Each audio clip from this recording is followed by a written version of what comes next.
4 minutes. Gentlelady is recognized for 4 minutes. Thank you, Mr. Speaker. I'm proud to be here as a member of the Energy and Commerce Committee. And I rise, as we all know, during one of the most challenging moments in the history of our country and I would say the world.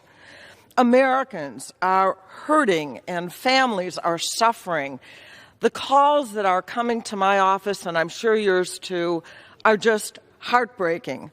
But today we will pass a bill that will provide critical relief to begin the healing in our communities. And despite, I have to say, the failure of leadership from our president, Congress has in fact stepped up. And thanks to the unity of House and Senate Democrats, we pushed the Republican initial proposal from corporate first to families and workers first. We fought for and won a $100 billion investment in hospitals and healthcare systems that our doctors and nurses on the front line are fighting with the coronavirus, often without the equipment that they need.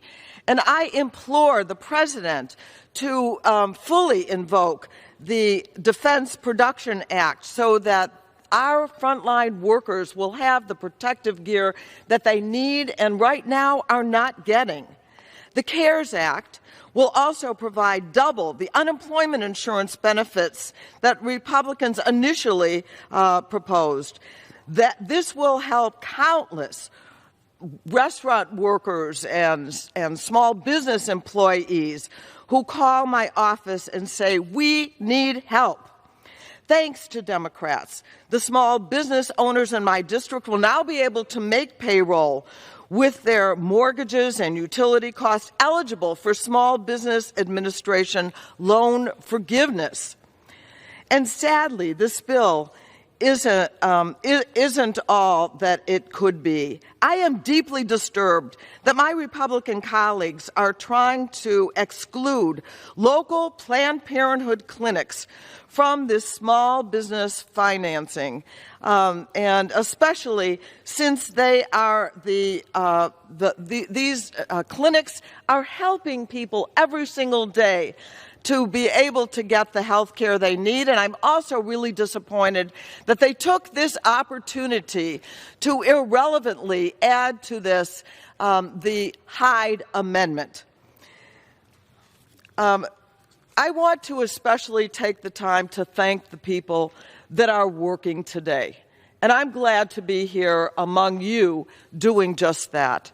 But we are seeing people that are outside here, the Capitol Police, people that are helping to clean our environment, that people that are now working at jobs like the people in my grocery store, the Jewel food store in my neighborhood, where the people who are bagging my groceries, who are loading my shelves, who are taking my money in order to buy the food that all the people in my community need, they are risking their lives too and deserve the kind of thanks. I want to thank my governor, Governor J.B. Pritzker, who has actually created a response fund that will put money into community organizations and not-for-profits that can help people that aren't covered here, that need to be covered in the next bill. I'm talking about immigrants, undocumented people.